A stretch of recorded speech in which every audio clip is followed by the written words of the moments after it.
Un Français tué en Afghanistan était en opération avec son groupe dans la vallée de la Kapisa. Une équipe de TF1 suivait l'avancée des soldats français lorsque l'attaque a commencé. Nos journalistes ont passé plusieurs heures sous le feu nourri des rebelles. Regardez leur reportage signé Patricia Alimonière, Louis-François Corruble et David Bordier. Il est 2 h du matin lorsque nous quittons les véhicules blindés. Nous allons pénétrer en zone insurgée. Nous faisons partie du premier groupe qui va s'infiltrer à travers les vergers qui ceinturent le village. 1h30 de marche, et c'est l'heure de la première prière et des premiers coups. Le groupe est pris à partie.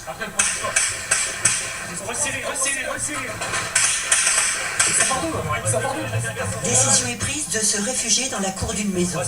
L'endroit est fouillé, il est sûr. Le colonel et ses hommes entrent en contact avec les autres groupes. 140 Français sont déployés sur le terrain en soutien à l'armée afghane. Objectif de cette mission, déstabiliser les réseaux insurgés et prendre contact avec les anciens. Mais voilà, nous avons été repérés. Peut-être une identification pendant l'infiltration ou autre chose. Soit pendant l'infiltration, soit une fuite avant l'opération, ça peut être des choses. Est-ce qu'on peut faire un warning pour les éloigner? Et ça, ils se rapprochent. Ils nous regardent. On nous tire dessus, on a répondu au LGI et dans la foulée, ils ont dû partir. Et on va les retrouver. Un vieux nous observe. Je ne suis pas le diable.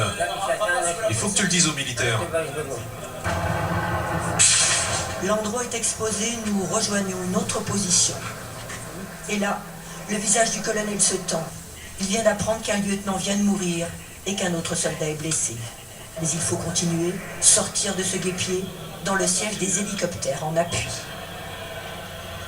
Et les insurgés sur le coin d'à côté. Là, ils sont... Les balles sifflent. Et puis c'est l'explosion. Elle est blessée. Nous sommes 4 à être blessés par des éclats. Immédiatement, calmement, des infirmiers puis un médecin nous prennent en charge. Certains veulent continuer malgré leurs blessures. Je marche. Décision est prise de regagner la base de Tagam.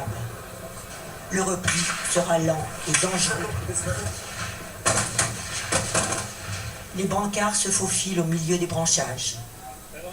Allez, ça m'approche-toi, L'opération aura duré plus de 10 heures.